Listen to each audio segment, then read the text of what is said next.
Well, a lot of things have happened since the last time I saw you. Just want to talk a little bit about that war in the Persian Gulf. Big doings in the Persian Gulf. You know my favorite part of that war? It's the first war we ever had that was on every channel plus cable.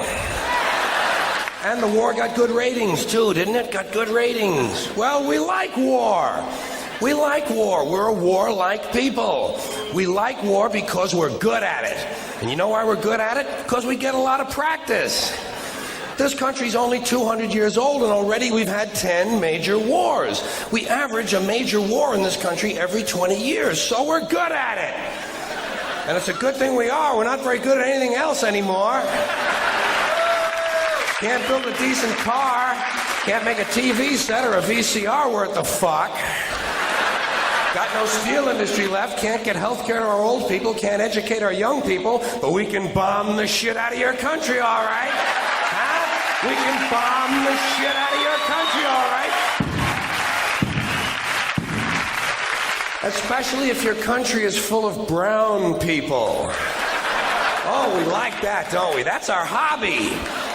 That's our new job in the world, bombing brown people. Iraq, Panama, Grenada, Libya, you got some brown people in your country, tell them to watch the fuck out, or we'll goddamn bomb them.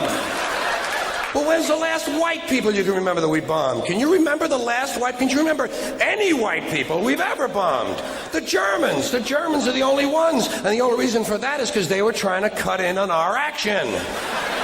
They wanted to dominate the world. Bullshit, that's our fucking job. That's our fucking job!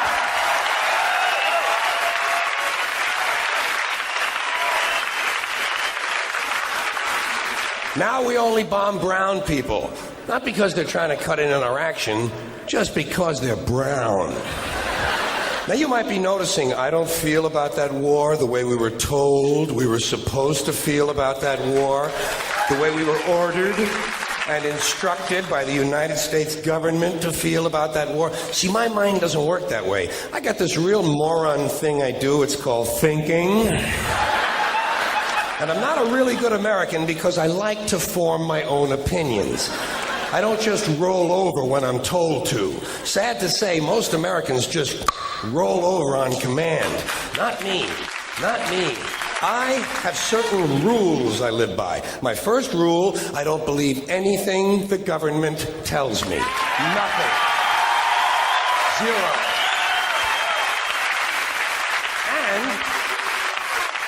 And I don't take very seriously the media or the press in this country, who in the case of the Persian Gulf War were nothing more than unpaid employees of the Department of Defense, and who most of the time function as kind of an unofficial public relations agency for the United States government.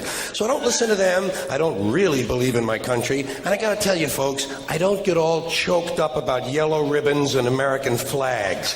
I consider them to be symbols, and I leave symbols to the simple-minded. To me, war is nothing but a whole lot of prick waving, okay? War is just a lot of men standing around in a field waving their pricks at one another. Simple thing, that's all it is.